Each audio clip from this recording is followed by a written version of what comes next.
I'll have to be honest with you. First thing I'm going to mention right up front is it's free. I like the service when it's free because, you know, you can tie up a lot of money in different services, and from experience I found out that sometimes you can pay a lot of money and you may not be getting that much out of it.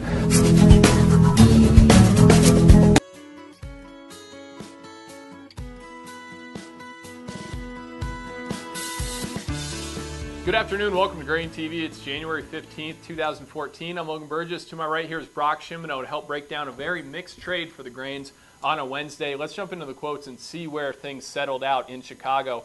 We can see corn was down 5 3/4 on the March contract. Soybeans continued to show strength in today's action, up 11 cents. Wheat, we saw more weakness from the wheat complex in general, down 11.5 cents in Chicago, off 11.5 cents in Kansas City there as well. Please keep in mind we now have a great mobile trading app here available on the iPad. It's a great way to keep an eye on what the market's doing. If you're away from your computer or planting season's right around the corner, a great way to see what's going on in Chicago in real time. But Brock, let's turn back to the markets here, what we saw in today's action. The big story was the NOPA crush report out today.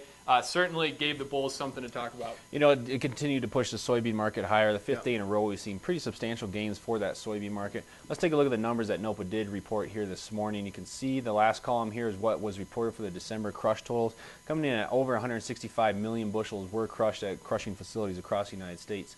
That was a lot higher than what the analysts were expecting. The analysts were expecting about 163.9 million bushels, so that gave the soybean market a little bit of legs to move a little bit higher here. If we take a look at the daily chart here, you can see that we've made substantial gains over the last 4 or 5 days. Yeah, Brock, we were talking about kind of this red strip as an area where we anticipated some resistance to the trade, and in yesterday's close, we closed right toward the top end of that, and we thought that today was going to be important to kind of see some direction out of this market. Well, the bulls came back into the market in a big way, and we really saw gains in this market even before those NOPA numbers were out. So there's a lot of strength right now in old crop beans, not seeing nearly as much in the new crop, but I think there's a good chance here we could retest those highs that we saw back in the middle of December. I think right now the wind is kind of in the sails of the bulls. We have very good NOPA numbers to talk about. I'd be a little bit hesitant, though, to think that we're going to make new highs just based on what the USDA reported on Friday. In that USDA report on Friday, we really saw basically a report that was in line with trade expectations. So not a lot of big surprises there. I guess long term, it seems like the bulls are in command, but I wouldn't anticipate some big new highs printed here on this March contract. It seems like the weather situation in South America has been building in a little bit of a premium as well. The weather forecasts have turned a little bit hotter, a little bit drier for some of those key growing regions. We'll have to continue to monitor that. Right now it's not a major issue, but I think the bulls are using that to add a little bit more to this rally that we've been seeing recently. You know, I think that's especially important for corn right now, and that seemed to be helping out action following or on Friday and a little bit into Monday. We saw weakness in general in the corn market, but that is a concern right now for corn in particular, is that the northern Argentine crop is entering pollination into some temperatures that are going to be very hot, upwards of 100 degrees Fahrenheit. So not ideal for pollination, obviously, as they enter that key growing phase. So that's something that's been supporting corn. But today we got a relatively weak ethanol production report. Take a look here at the slide that we've been watching throughout the marketing year showing weekly ethanol production.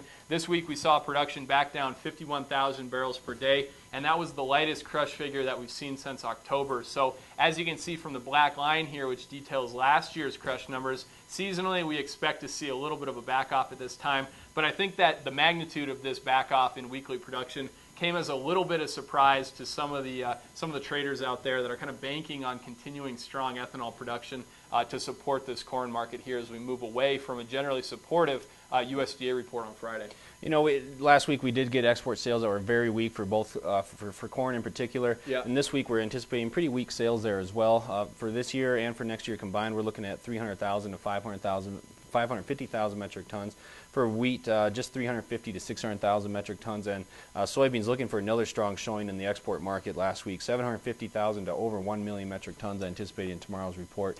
And of course, we'll be tweeting those numbers once they do come across the news wires. At GrainTV is where you can find us on Twitter. Make sure you head over to our website, grainhedge.com, take a no-obligation trial of the mobile trading app that you see here for your iPad, iPhone, Android, or tablet device. Or as always, you can give us a call at 877-472-4607. Thanks a lot for joining us here on a Wednesday. We'll see you tomorrow for the export sales report.